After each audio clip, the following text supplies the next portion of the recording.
다 함께 신앙 고백하시면서 주일 예배를 하나님께 드리겠습니다. 전능하사 천지를 만드신 하나님 아버지를 내가 믿사오며 그 외아들 우리 주 예수 그리스도를 믿사오니 이는 성령으로 잉태하사 동정녀 마리아에게 나시고 본디오 빌라도에게 고난을 받으사 십자가에 못 박혀 죽으시고 장사한 지 사흘 만에 죽은 자 가운데서 다시 살아나시며 하늘에 오르사 전능하신 하나님 우편에 앉아 계시다가 저리로서 산자와 죽은 자를 심판하러 오시리라. 성령을 믿사오며 거룩한 공회와 성도가 서로 교통하는 것과 죄를 사하여 주시는 것과 몸이 다시 사는 것과 영원히 사는 것을 믿사옵나이다. 아멘. 찬송가 14장 부르시겠습니다.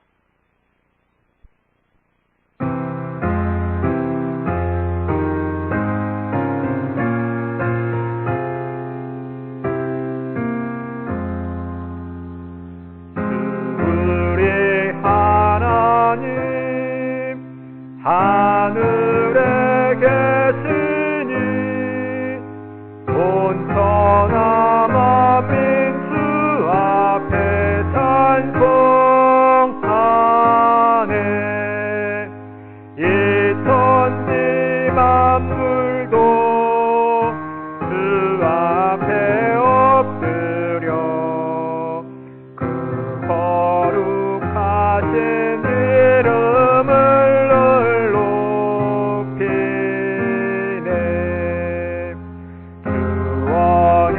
하신 것 끝까지 지키니 저 하늘나라 향하여 곧 가리라.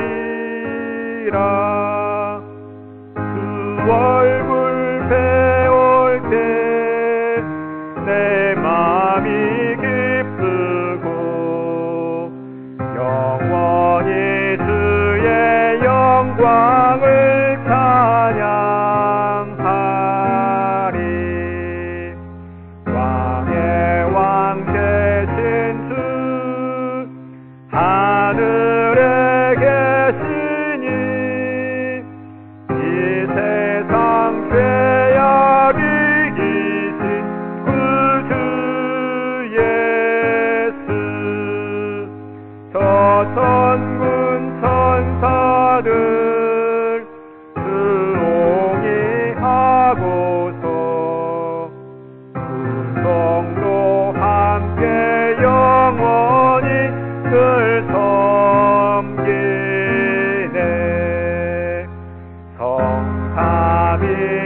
성삼위일체께 승리한 우리들 다 기쁜 소리 높여서 감사드려.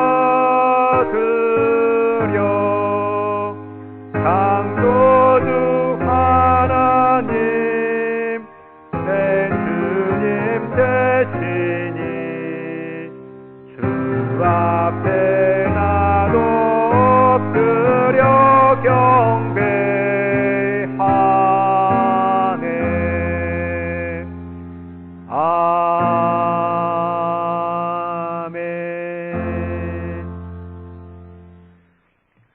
코로나19 감염 사태를 겪으며 드리는 기도를 하나님께 올려드리겠습니다.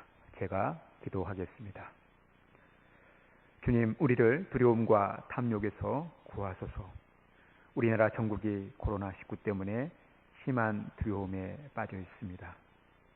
시간이 지날수록 그 두려움 속으로 점점 더 빠져 들어가고 있습니다. 주님 앞에 무릎 꿇은 이 시간, 저희보다 더 두려워하고 있을 이들을 위해 기도합니다. 연로하신 분들을 기억해 주십시오. 어린아이들을 양육하는 가정들을 기억해 주십시오. 오늘 또 환자들을 직접 만나고 있는 의사와 간호사들을 기억해 주십시오. 묵묵히 현장에서 일하고 있는 공무원들을 기억해 주십시오. 이들 모두에게 하루하루 달라지는 상황에 적절하게 대처할 수 있는 지혜와 건강을 허락해 주시옵소서. 시간이 지날수록 좋은 소식들이 우리에게 들려지게 하시고 이 바이러스가 정복되어지고 우리나라 대한민국이 또한 전 세계가 이 바이러스로부터 자유함을 얻을 수 있도록 역사하여 주옵소서.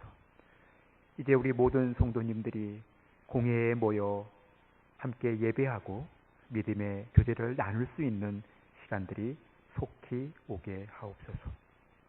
우리의 탐욕과 또 우리의 두려움을 물리쳐 주시고 주 예수 그리스도의 이름으로 날마다 승리하는 삶을 살아가는 우리 모두가 되게 하여 주옵소서. 예수 그리스도의 이름으로 기도합니다. 아멘. 찬송가 213장 1절 부르겠습니다.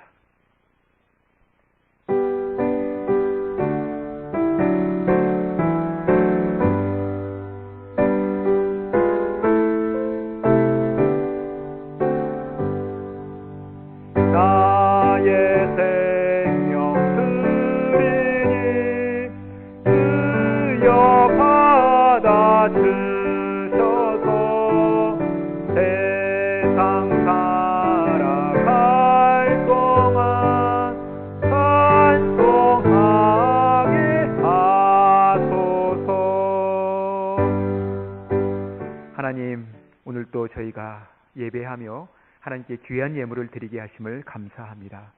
우리가 어떠한 상황 가운데 있든지 늘 주님께 감사하는 삶을 살아갈 수 있도록 도와주시고 또 감사함으로 하나님께 예배하는 삶이 될 수 있도록 도와주옵소서. 오늘 저희가 드린 이 예물이 하나님 앞에 상달되어지고 또한 하나님 나라 확장에 아름답고 귀하게 쓰임받도록 주여 역사하여 주옵소서. 국가가 전체적으로 힘들고 어려운 이 시기에 하나님, 우리가 물질 때문에 어려움 겪지 않도록 도와주시고 또한 우리가 드린 이 예물이 하나님 나라의 확장에 아름답게 쓰임받고 많은 이들에게 하나님의 사랑이 증거되어지는 복된 통로가 되게 하여 주옵소서. 저희의 예물을 기뻐 받아주심을 감사드리며 거룩하신 예수님의 이름으로 기도합니다. 아멘. 교회 소식 말씀드리겠습니다. 오늘 또 가정에서 예배드리는 여러분들을 주님의 사랑으로 축복합니다. 당분간 주일, 수요일, 금요일 새벽 기도는 가정 예배로 모이겠습니다. 주일 오전 예배 시랑은 홈페이지에 게시하오니 영상에 맞춰서 예배하시면 되겠습니다. 또 수요, 금요 가정 예배는 게시판에 있는 자료를 활용하셔서 꼭 예배하시는 여러분들이 되시길 바라겠습니다. 기도 요청을 하시는 분들은 제 핸드폰에 여러분들이 문자를 남겨주시거나 또 전화를 주시면 위에서 기도하도록 하겠습니다. 이 코로나19가 하루속히 정복될 수 있도록 여러분들이 늘 기도해 주시고 또 확산 방지를 위한 생활 수칙에 많이 협조해 주시면 감사하겠습니다. 오늘 우리에게 주신 하나님의 말씀은 신약 273페이지 고린도전서 9장 14절에서 23절 말씀입니다.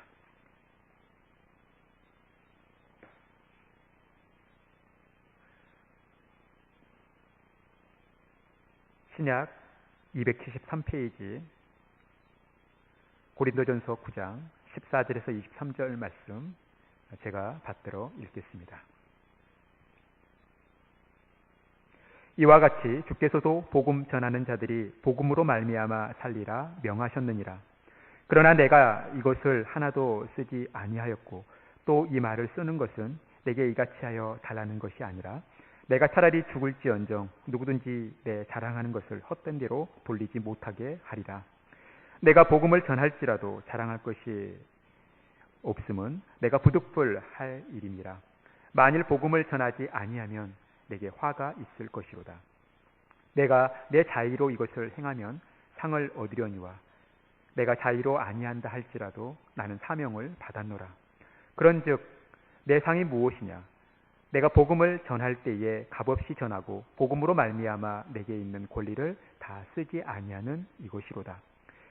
내가 모든 사람에게 자유로우나 스스로 모든 사람에게 종이 된 것은 더 많은 사람을 얻고자 함이라.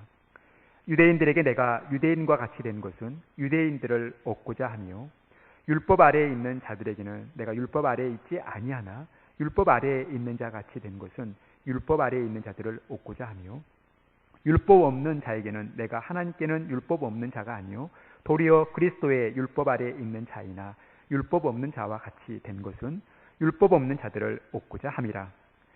약한 자들에게 내가 약한 자와 같이 된 것은 약한 자들을 얻고자 하며 내가 여러 사람에게 여러 모습이 된 것은 아무쪼록 몇 사람이라도 구원하고자 함이니 내가 복음을 위하여 모든 것을 행함은 복음에 참여하고자 함이라. 아멘. 사랑하는 성도 여러분, 오늘도 우리가 가정에서 이 영상으로 예배하지만 오늘 이곳에 하나님께서 우리와 함께 하시고 우리의 중심을 보신다는 사실을 늘 잊지 않으셨으면 좋겠습니다. 다른 어떤 때보다도 더 경건한 모습으로 또 바른 모습으로 하나님께 예배하는 저와 여러분이 되기를 간절히 소망합니다. 사랑하는 성도 여러분, 우리에게는 많은 만남이 있습니다. 가장 먼저는 부모님과의 만남, 그리고 친구들과의 만남, 또 선생님과의 만남, 또 아플 때는 의사 선생님과의 만남이 있습니다. 또 하나님을 섬기는 우리 그리스도인들에게 있어서는 좋은 교회와의 만남, 또 좋은 목사님과의 만남, 또 좋은 성도님과의 만남, 여러 만남들이 있습니다. 우리는 이 만남 속에서 서로에게 영향을 받거나 또 영향을 주는 이러한 모습들이 우리에게 있다라는 것입니다. 특히 우리는 내가 존경할 만한 사람들에게 있어서는 그것을 본받고 싶고 또 닮고 싶어하는 마음들이 우리 안에 있다라는 것입니다. 우리는 관계적인 존재이기 때문에 이런 관계 속에서 또 우리의 만남 속에서 우리는 서로에게 영향을 주고받는 그런 삶을 살게 되어 있다라는 것입니다. 우리가 살아가는 데 있어서 우리의 세계관, 또 우리의 인생관, 또 구체적인 삶의 양식에 있어서 우리는 어떠한 삶을 살아가고 있습니까? 또 어떤 세계관을 가지고 있습니까? 또 어떤 인생관을 가지고 있습니까? 우리가 이렇게 살아가는 데 있어서 나는 다른 사람들에게 어떤 영향을 주고 있습니까? 아니면 나는 누군가에게 영향을 받고 있습니까? 오늘 사도 바울은 자신이 이 땅의 삶을 살아가면서 어떠한 삶을 살고 있는지를 우리에게 잘 보여주고 있다라는 것입니다.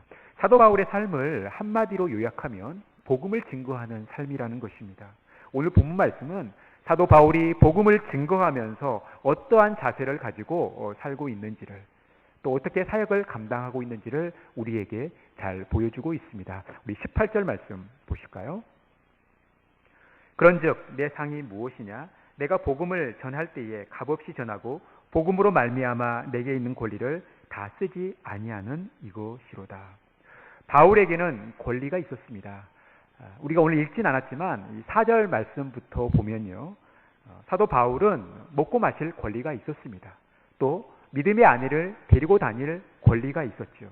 또 일을 하지 않을 권리가 있었습니다. 또한 사도로서 교회의 지원을 받으면서 사역을 감당할 권리가 있었습니다. 그런데 바울은 그 권리를 사용하지 않았다라는 것입니다. 그 권리를 다 쓰지 않았다라고 오늘 본문에서 증거하고 있다라는 것입니다. 즉 사도 바울은 복음 증거를 위해서 자신의 권리를 포기했다라고 말씀하고 있습니다. 그렇다면 그가 왜 권리를 다 쓰지 않고 살았을까요? 권리를 다 쓰지 않으면서 어떻게 살아갔을까요? 그는 권리를 포기하는 데서 그치지 않고 적극적으로 다른 사람들의 삶 속에 들어간 것입니다. 모든 사람에게서 그는 자유롭지만 스스로 모든 사람에게 종이 되었다라는 것입니다. 그리고 그 종된 모습이 어떻게 구체적으로 나타났는지를 보여주고 있습니다. 우리 19절부터 22절 말씀까지를 함께 읽도록 하겠습니다. 내가 모든 사람에게서 자유로우나 스스로 모든 사람에게 종이 된 것은 더 많은 사람을 얻고자 함이라. 유대인들에게 내가 유대인과 같이 된 것은 유대인을 얻고자 하며 율법 아래에 있는 자들에게는 내가 율법 아래에 있지 아니하나 율법 아래에 있는 자 같이 된 것은 율법 아래에 있는 자들을 얻고자 하며 율법 없는 자에게는 내가 하나님께는 율법 없는 자가 아니요 도리어 그리스도의 율법 아래에 있는 자이나 율법 없는 자와 같이 된 것은 율법 없는 자들을 얻고자 함이라. 약한 자들에게 내가 약한 자와 같이 된 것은 약한 자들을 얻고자 하며 내가 여러 사람에게 여러 모습이 된 것은 아무쪼록 몇 사람이라도 구원하고자 함이니. 사랑하는 성도 여러분, 바울이 왜 종이 되었습니까? 왜 종이 되고 유대인이 되고 율법 아래에 있는 자가 되고 율법 없는 자가 되었습니까? 또한 약한 자가 되었습니까? 오늘 본문 말씀은요, 그가 왜 여러 사람에게 여러 모습이 되었는지 그 이유를 계속해서 반복되어지는 구절에서 살필 수 있다라는 것입니다. 우리가 오늘 읽은 19절에서 22절에 보면 계속해서 반복해서 등장하는 단어가 있습니다. 문장이 있죠. 그것이 무엇입니까? 얻고자 함이라라는 것입니다.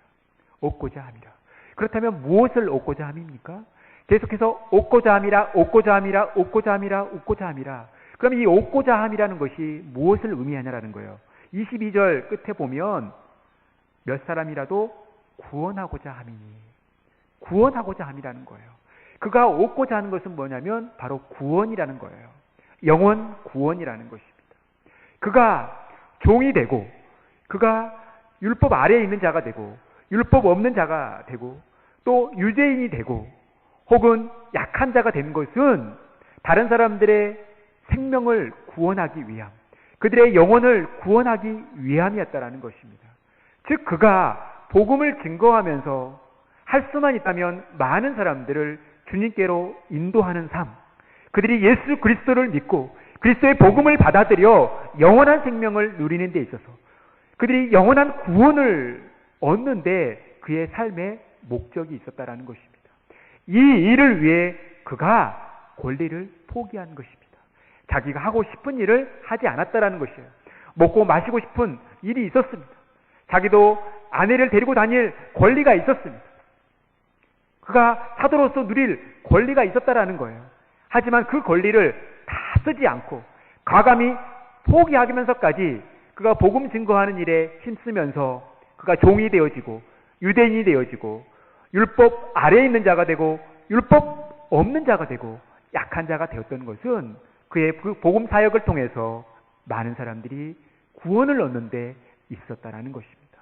즉 생명을 살리는 일에 사도 바울은 자신의 온 전력을 쏟은 것입니다. 자신의 권리를 포기하면서까지 그 권리를 포기하면서 실제적으로 복음을 들어야 할 사람들의 삶 속에까지 들어가면서까지 그는 그런 삶을 살았다라는 것입니다. 그가 그 영혼을 사는 일에 왜 힘썼을까요? 그가 왜 이러한 가치관을 가지고 남들이 하지 않는 이 일들을 그는 했을까요? 그 이유가 어디에 있습니까? 23절 말씀이에요. 우리 같이 한 목소리로 23절 말씀을 함께 읽도록 하겠습니다. 내가 복음을 위하여 모든 것을 행함은 복음에 참여하고자 함이라. 그가 자신의 모든 권리를 포기하고 또 복음을 들어야 할 사람들에게, 복음이 필요한 사람들에게 다가갔던 것, 그들의 삶의 깊은 곳까지 들어갔던 것은 무엇이냐면 복음에 참여하고자 하였다라는 것입니다. 복음에 참여한다는 것은 무엇입니까? 먼저는 복음을 증거하는 삶이겠죠. 복음을 전하는 삶이었습니다. 복음이 필요한 사람들에게 복음을 전하는 삶이에요. 복음을 증거하는 삶이었다라는 것입니다. 또한 복음을 전하는 자로서 실제로 복음으로 사는 것이었다라는 거예요.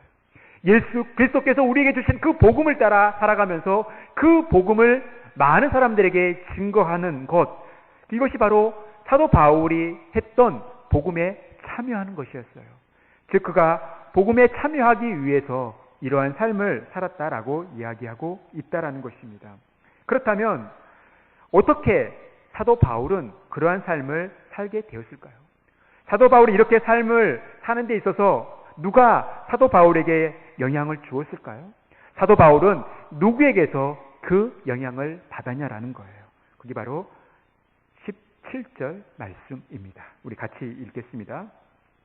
내가 내 자의로 이것을 행함은 상을 얻으려니와 내가 자의로 아니한다 할지라도 나는 사명을 받았노라. 바로 사명이었습니다. 바로 주님의 사명이었다라는 것입니다.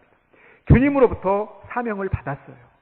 그러면 바울이 주님으로부터 받았던 사명은 무엇입니까? 복음 증거하는 사명이었던 것이죠. 그 복음 증거하는 사명이 구체적으로 어떤 모습인지 사도행전 9장 15절은 우리에게 말씀하고 있습니다. 우리 같이 한 목소리로 읽겠습니다. 주께서 이르시되 가라, 이 사람은 내 이름을 이방인과 임금들과 이스라엘 자손들에게 전하기 위하여 택한 나의 그릇이라. 바울은 임금들과 또 이방인과 이스라엘 자손에게 복음을 증거하기 위하여 우리 주님께서 택한 주님의 그릇이었다라는 거예요. 그는 많은 영혼들을 담아야 할 주님의 그릇으로서 지금 주님으로부터 사명을 받았다라는 것입니다. 그러면서 어떻게 이 복음을 증거하는 삶을 통해서 이방인과 또 유대인과 임금들을 담을 그릇으로 살 수 있느냐? 오늘 본문 말씀은 이렇게 말씀하고 있어요. 우리 14절 말씀 같이 한 목소리로 읽겠습니다. 이와 같이 주께서도 복음 전하는 자들이 복음으로 말미암아 살리라 명하셨느니라. 복음 전하는 자들이 복음으로 말미암아 산다. 이것을 예수님께서 말씀하셨다라는 거예요. 우리 주님께서 복음을 전하는 자들은 복음으로 말미암아 살아라라고 말씀하셨다라는 것입니다. 이 말씀은 예수님께서 구약 시대 때 성전의 일을 하는 제사장과 또 레위인들이 성전에서 나온 예물과 또 제물들을 가지고 살 것을 말씀하시면서 이제 복음을 증거하는 자들이 복음을 전할 때 그 복음을 증거하는 곳 그 가정에서 주는 것으로 살 것을 말씀하셨다라는 거예요. 그러니까 복음을 전하는 자들은 이 복음 말미암아 이 먹고 사는 문제가 해결될 수 있다라는 거죠. 그런데 이것은 사실 1차적인 의미이지 주님께서 궁극적으로 이 말씀을 하신 이유는 뭡니까? 복음을 전하는 자들은 복음에 집중해서 살아갈 때 복음을 증거하면서 살아갈 때 주님께서 그의 모든 삶을 다 책임져 주신다라는 거예요. 그러니까 사도 바울은 그것을 믿었던 거예요. 자기가 복음으로 살 때 복음을 증거하며 하나님께서 예수 그리스도를 통해서 우리에게 주신 그 복음의 능력을 가지고 살아갈 때 주님께서 다 책임져 주신다라고 말씀하셨다라는 거예요. 그러니까 예수님께서도 복음을 말씀하시면서 복음대로 살아가셨다는 거예요. 사실 예수님의 행보는 많은 사람들이 보기에 파격적이었습니다. 그들은 이 예수님의 모습을 보면서 많이 놀랬죠. 특히 종교 지도자들 또 바리새인들은요, 예수님을 엄청 공격했습니다. 예수님은 죄인들과 함께 하셨죠. 또 안식일 논쟁으로 휩싸이기도 하셨습니다. 그런데 예수님께서 이 땅에 오신 목적이 어디에 있습니까? 바로 영혼을 구원하는 일에 있었던 거예요. 예수님께서 이 땅에 오신 목적은 바로 영혼 구원에 있었습니다. 저와 여러분을 구원하시기 위해서 예수님께서 이 땅에 오셨다는 것입니다. 그러면서 이 땅에 오셔서 복음으로 살아가시면서 우리에게 참 복음이 주는 삶의 의미를 우리에게 보여주셨고 또한 말씀하셨다는 것입니다. 대표적으로 마태복음 12장과 마가복음 2장, 누가복음 6장에 보면 안식일 논쟁이 있습니다. 예수님의 제자들이 안식일에 벼 이삭을 잘라서 이것을 먹었어요. 그리고 또 손이 마른 환자를 예수님께서 치유하셨습니다.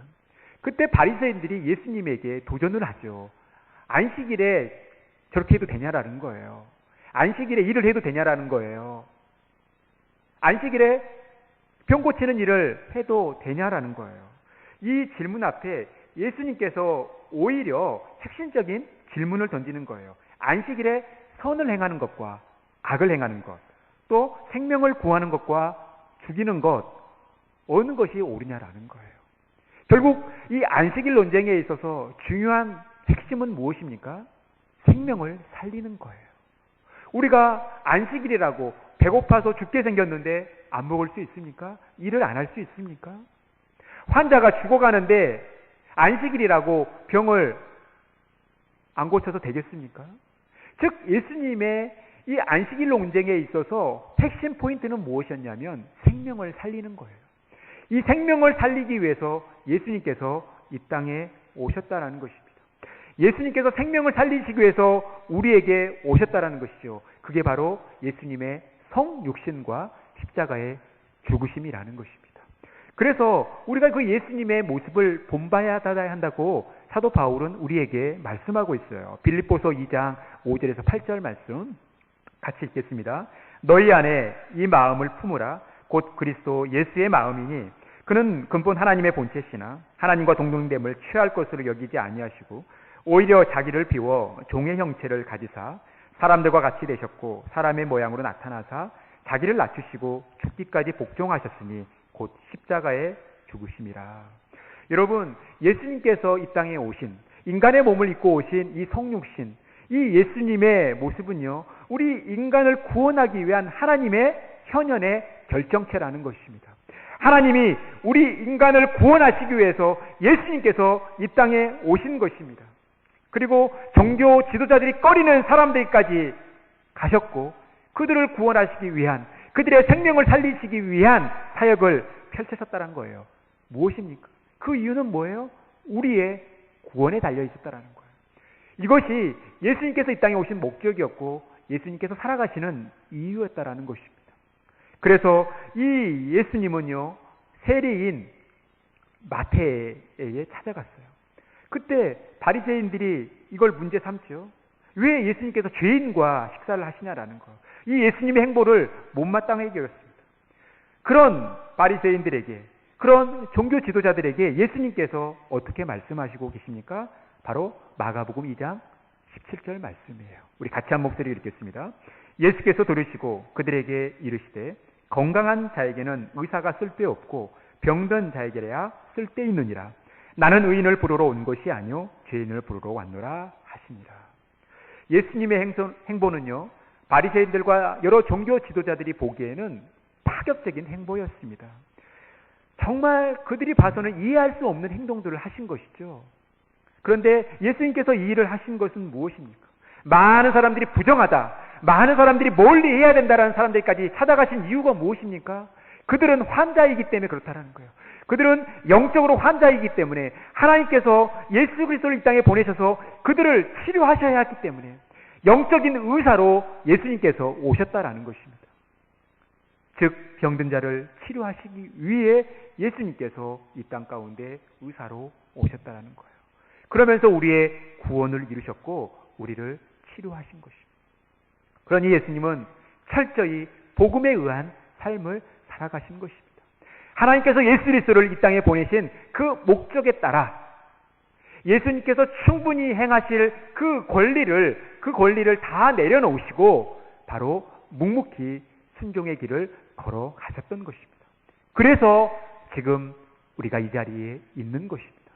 구원받은 하나님의 백성으로서, 하나님의 자녀로서 이렇게 예배하고 있다라는 것입니다. 이 예수님의 삶을 지금 누가 이어가고 있습니까? 바로 사도 바울이 이어가고 있다라는 거예요.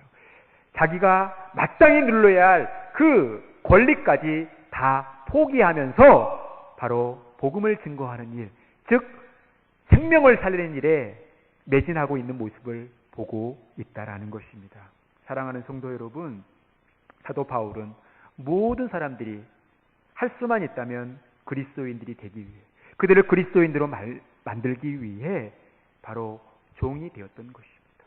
소외된 자들을 향하여, 많은 사람들이 꺼린 자들을 향하여, 많은 사람들이 가려고 하지 않는 자들을 향해까지 갔다라는 것입니다. 바로 그 예수님으로부터 그 삶을 배웠던 것입니다. 자유는 어떻습니까? 모든 속박으로부터 해방을 의미하죠.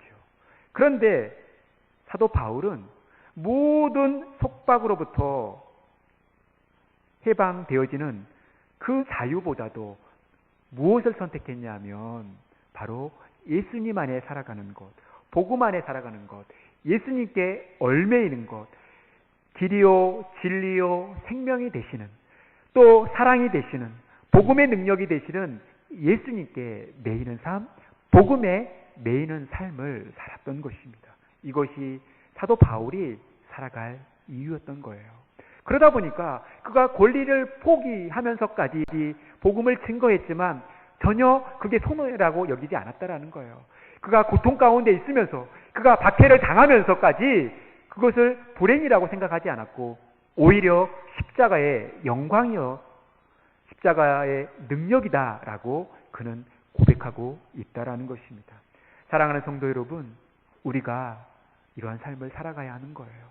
저와 여러분도 많은 영혼들을 주님께로 인도해야 할 영적인 의사인 것입니다. 사도 바울이 많은 사람들에게 복음을 증거하면서 그들을 주님께로 인도해야 될 영적인 의사였던 것처럼 우리도 그러한 삶을 살아가는 것입니다. 그렇다면 이 사도 바울은 누구에게서부터 그 삶을 배웠습니까? 바로 예수님으로부터예요. 예수님으로부터 이 삶을 배웠던 것입니다. 복음을 증거하는 삶의 그 자세를 배웠던 것이에요. 그러니 예수님이 어떤 분입니까? 영적인 의사이시죠. 우리의 생명을 구원하는 의사시라는 거예요. 여러분, 최근에 화제가 되었던 드라마가 있습니다. 바로 낭만 닥터 김사부예요. 인생을 통째로 다시 생각하게 된 노력형 공부 천재와 행복을 믿지 않는 시니컬한 타고난 수술 천재 외과 펠로우 2년차들이 한때 신의 손이라 불렸던 괴짜 천재 의사 김사부를 만나게 되면서 인생의 진짜 낭만을 배워가는 내용을 그린 드라마예요. 그런데 저는 이 드라마를 보지는 못했지만 인터넷 기사로 그 내용을 많이 접했습니다. 이 드라마가 줄거리가 훌륭하고 내용이 재밌고 이런 걸 떠나서 참 화제가 됐던 이유는 뭐냐면 이 드라마에 나오는 이 대사들이 굉장히 명대사라는 거예요. 여기서 나온 이 멋진 명대사들이 있었다라는 것입니다. 제가 몇 군데를 한번 찾아봤는데요. 이런 대사들이 있어요. 지금 여기 누워있는 환자한테 물어보면 어떤 쪽 의사를 원한다고 할 것 같냐? 필요한 의사. 그래서 나는 내가 아는 모든 걸 총동원해서 이 환자한테 필요한 의사가 되려고 노력 중이다. 또 어떤 대사는요. 그런데 의사는 적어도 한 생명을 집도하는 서전이라면 그 생명과 맞먹는 책임감도 어깨에 같이 짊어지고 가는 거야. 그거 하나는 명심해라. 또 하나의 대사가 있습니다. 오케이, 나는 내 일 할 테니까 넌 내일 해. 내가 아직 뭘 모르는가 본데 내 구역에서는 하나밖에 없어. 살린다. 무슨 일이 있어도 살린다. 마지막으로 살아간다는 건 매일매일 새로운 길로 접어드는 것. 원하든 원하지 않든 매일매일 쏟아져 들어오는 현실과 마주치는 것. 우리가 왜 사는지, 무엇 때문에 사는지에 대한 질문을 포기하지 말아라. 그 질문을 포기하는 순간 우리의 낭만도 끝이 나는 거다. 이 김사부라는 인물이요, 낭만 닥터로서 그의 삶을 환자의 생명을 살리는 데 있었다는 것입니다. 그가 우선시했던 것은 출세가 아니었어요. 그가 우선시했던 것은 스펙이 아니었다는 것입니다. 바로 환자를 살리는 데 집중했다는 거예요. 그러니까 환자를 살리는 일에 집중한 것이 그가 의사로서의 삶의 낭만이었다는 거예요. 그래서 이 김사부라는 인물을 낭만 의사라고 부르는 거예요. 사랑하는 성도 여러분, 이 명대사에서 나온 것처럼 여러분들은 왜 사십니까? 여러분들의 삶은, 그 삶에는 어떤 의미가 있습니까? 어떤 의미를 부여하면서 살아가고 계신가요? 여러분, 예수 그리스도는 우리의 생명을 살리신 낭만 닥터가 되셨습니다. 실제로 우리의 생명을 구원하신 것이죠. 우리의 생명을 살리셨다라는 것입니다. 그리고 우리에게 영혼을 살리는, 영혼을 주님께로 인도하는 낭만 닥터가 되라는 것입니다. 그래서 예수 그리스도께서 우리의 사부가 되어주시는 거예요. 그래서 오늘 말씀을 살피는 것처럼 낭만 닥터 주사부, 주 예수 사부님이라는 거예요. 예수 그리스도께서 친히 영혼을 살리는 낭만 닥터가 되셔서 많은 영혼을 살리셨을 뿐만 아니라 그 사명을 우리에게 주셨다라는 것입니다. 사랑하는 성도 여러분, 우리는 죄로 인해 죽은 영혼들을, 또 죽어가는 영혼들을 주님께로 인도해야 할 사명이 우리에게 있다라는 거예요. 책임이 우리에게 있다라는 것입니다. 우리는 이 책임감을 가지고, 이 사명감을 가지고 살아가는 거예요. 이것이 바로 우리의 삶의 동력이라는 것입니다. 여러분, 우리 모든 그리스도인들, 우리 성도님들은 우리가 누릴 권리가 있어요. 잘 먹고 마실, 편안한 곳에서 잘 지낼 권리가 있어요. 또 사랑받을 권리가 있는 것이죠. 하기 싫은 일 억지로 할 필요 없는 권리가 있습니다. 내가 원하지 않는 일은요, 안 해도 되는 권리가 있습니다. 하지만 주님께서 우리에게 이 권리를 포기하면서까지 우리에게 사명을 주시는 이유는 뭐냐면 영혼을 살리는 일이 그만큼 중요하기 때문에 그렇다라는 거예요. 이 영혼을 살리는 일이 우리의 삶의 우선순위가 되어야 한다라는 것입니다. 혹 이 코로나19 사태로 인해서 가정에서 영상 예배를 통해 하나님께 예배하는 일로 인해 혹시 마음에 불편함이 있다면 여러분, 이 예수님의 모습이 하나의 이 의문점을 푸는, 또 이 마음의 불편함을 푸는 해결점이 되었으면 좋겠습니다. 우리의 마음에 편안함을 주었으면 좋겠다라는 것입니다. 우리는 편하고 싶은 마음들이 늘 있죠. 하기 싫은 거, 안 하고 싶은 마음들이 늘 있습니다. 사실 그건 우리가 안 해도 되는, 우리가 마땅히 누릴 권리입니다. 하지만 그 권리마저도 때로는 주님께서 맡기신 사명을 위해서 포기해야 할 때가 있다라는 거예요. 여러분, 기도하는 일, 말씀 보는 일, 예배하는 일, 봉사하는 일, 여러 모습으로 헌신하는 일, 전도하는 일, 쉽지 않은 일입니다. 하지만 이 일은요, 우리가 생명을 살리는 일에 있어서, 또 내가 사는 데 있어서 매우 중요한 것들이고 주님께서 우리에게 명령하시는 것들이라는 거예요. 쉽지 않은 일들을 감당하실 때 주님께서 그렇게 하셨던 것처럼 복음의 능력을 가지고 우리가 함께 살아가셨으면 좋겠습니다. 이 땅에 오신 선교사님들이 그러한 삶을 사셨어요. 이 130년 전 정말 척박한 이 땅에 선교사님들이 오셔서 그들이 복음을 증거하셨어요. 그들은 이름을 개명했어요. 우리들과 똑같은 헤어스타일, 또 의복을 입으시면서 우리와 함께 했던 거예요. 그러면서 함께하는 그들에게 복음을 증거했습니다. 여러분, 언더우드 선교사 원두라는 이름으로 바꿨어요. 엘렌 선교사 알련이라는 이름으로, 또 아펜젤로 아편설라, 또 레널드 선교사는 이눌서, 사무엘 무어 선교사는 모삼열, 또 사무엘 마피 선교사는 마포삼열, 또 베어드 선교사님은 베일양, 이런 이름으로 바꾸면서 한국, 이 조선 땅을 사랑하시고 이 조선 사람들에게, 이 대한민국 사람들에게 복음을 증거했던 것입니다. 제가 존경하는 제 선배 목사님 한 분을 소개하고 말씀을 마무리하도록 하겠습니다. 1987년도 6월 달에 영등포역 바로 옆에 쪽방촌이 있는데 그곳에 교회가 하나 세워졌어요. 바로 광야교회입니다. 아마 여러분들 잘 아실 겁니다. 그 교회에 대한 설명은 제가 다 할 필요 없고요. 그 교회의 표가 뭐냐면 영구적인 표예요. 선한 사마리안으로 살자. 그리고 실천 사항이 있는데 5가지가 있어요. 투박하면서 굉장히 단순하지만 우리에게 큰 의미를 주는 실천 사항입니다. 첫 번째가 뭐냐면 주다가 망하자라는 거예요. 주님께서 우리에게 생명을 주시기 위해서 망하셨던 것처럼, 죽으셨던 것처럼 우리도 끝없이 주다 망하자라는 것입니다. 두 번째가 뭐냐면 다 같이 돌자, 동네 한 바퀴. 동네 한 바퀴를 늘 돌면서 복음을 증거하자라는 것입니다. 세 번째가 뭐냐면 사랑은 미워도 다시 한번. 여러분, 주님의 사랑이라는 것은 우리의 반응과 상관없이 늘 한없이 우리에게 주어진 것이죠. 그곳 사람들 보면요, 정말 사랑하기 힘든 분들이 많습니다. 왜냐하면요, 이해할 수 없는 행동들을 많이 하거든요. 제가 20여 년 전에 거기서 예배하는데요, 예배 드리는 중에 막 싸워요. 그러니까 여러분, 그 모습을 보면서 어떤 생각이 드시겠어요? 하지만 미워도 다시 한번이라는 거예요. 그리고 네 번째가 뭐냐면 버티기를 잘하자라는 거예요. 그런 환경 속에서 열매가 잘 보이지 않을 수도 있죠. 열매가 잘 보이지 않더라도, 열매가 없다 할지라도 끝까지 버티면서 주님께서 기억하시면 족하겠다라는 이 심정으로 나아간다라는 것입니다. 마지막으로 기도의 능력이라는 거예요. 기도밖에 능력이 없다라는 것입니다. 기도의 능력을 가지고 그 험한 곳에 나가서 복음을 증거하자라는 거예요. 교회를 세워가자라는 것입니다.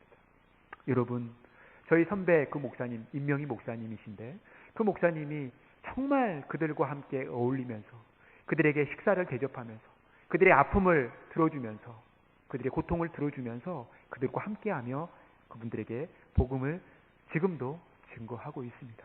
사랑하는 성도 여러분, 우리가 이 복음을 위해 이 땅에 존재하는 것입니다. 이 복음을 위해 때로는 우리가 우리의 권리를 포기할 때도 있습니다. 사도 바울이 그랬던 것처럼 우리도 그 복음을 위하여 권리를 포기하며 많은 사람들 가운데, 특히 복음을 필요하는 사람들 가운데 나아가는 용기와 결단이 필요하다는 것입니다. 이 은혜가 저와 여러분들 가운데 가득 넘치기를 간절히 바라겠습니다. 다니엘 12장 3절 말씀에 우리에게 이렇게 교훈하고 있습니다. 같이 한 목소리로 읽겠습니다. 지혜 있는 자는 궁창의 빛과 같이 빛날 것이요 많은 사람을 옳은 대로 돌아오게 한 자는 별과 같이 영원토록 빛나리라. 많은 사람들을 옳은 대로 돌아오게 하는 저와 여러분이 되었으면 좋겠습니다. 그래서 별과 같이 빛나는, 지혜로운 자와 같이 빛나는 그런 복된 삶을 살아가셨으면 좋겠습니다. 우리의 낭만 닥터 주사부가 되신 예수 그리스도를 본받아 우리도 복음으로 살아가며 복음의 능력을 가지고 복음 증거에 힘쓰는 복된 삶을 통해서 우리 역시도 낭만 닥터로서의 삶을 복되게 살아가는 그 은혜가 저와 여러분들 가운데 가득 넘치기를 간절히 바라겠습니다. 기도하겠습니다. 하나님 아버지, 낭만 닥터로서 우리의 사부가 되신 예수 그리스도를 따라 우리도 영혼을 살리는 일에 힘쓰는 저희들이 되게 하여 주옵소서. 우리의 권리마저도 과감히 포기하면서까지 이 복음을 전하는 일, 생명을 살리는 일에 더욱 힘써 나아가는 우리 모두가 다 될 수 있도록 역사하여 주옵소서. 모든 말씀을 거룩하신 예수님의 이름으로 기도합니다. 아멘. 우리 주신 말씀 생각하시면서 찬송가 449장 부르시겠습니다.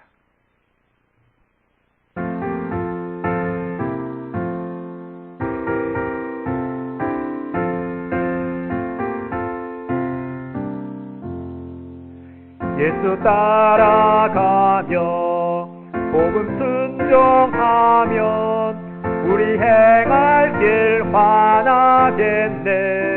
주를 의지하며 순종하는 자를 주가 늘 함께 하시리라. 의지하고 순종하는 길은 예수 안에 즐겁고 복된 길이로다. 해를 당하거나 우리 고생할 때 주가 위로해 주시겠네. 주를 의지하며 순종하는 자를 주가 안위해 주시리라. 의지하고 순종하는 길은 예수 안에 즐겁고 복된 길이로다. 남의 짐을 지고 슬픔 위로하면 주가 상급을 주시겠네. 주를 의지하며 순종하는 자를 항상 복 내려 주시리라. 의지하고 순종하는 길은 예수 안에 즐겁고 복된 길이로다. 우리 받은 것을 주께 받으리며 우리 기쁨이 넘치겠네. 주를 의지하며 순종하는 자를 은혜 풍성케 하시리라. 의지하고 순종하는 길은 예수 안에 즐겁고 복된 길이로다. 주를 힘입어서 말씀 잘 배우고 두고 주를 모시고 살아가세. 주를 의지하며 항상 순종하며 주가 사랑해 주시리라.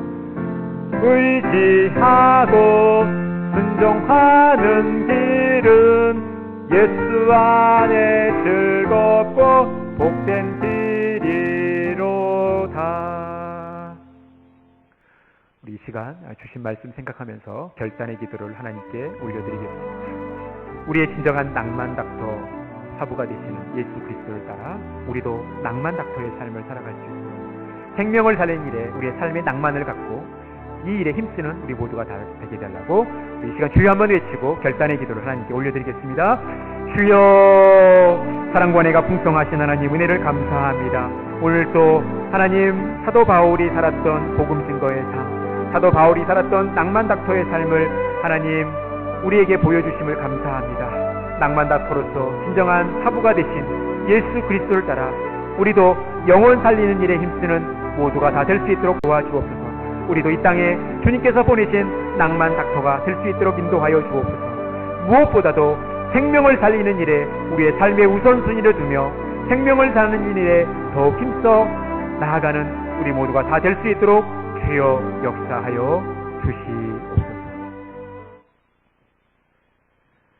이제는 우리 주 예수 그리스도의 은혜와 하나님의 사랑과 성령의 교통하심이 우리의 진정한 낭만 닥터 사부가 되신 예수 그리스도를 따라 복음을 증거하는 일에 더욱 힘쓰기를 소망하는, 그래서 이 땅에 진정한 낭만 닥터의 삶을 살기를 소망하는 우리 모든 믿음의 권속들 위해, 또 우리 엘베들 교회와 이 지역사회와 한국교회와 나라와 민족, 세계 열방 우리 선교사님들 위해 지금부터 영원토록 함께 있을지어다.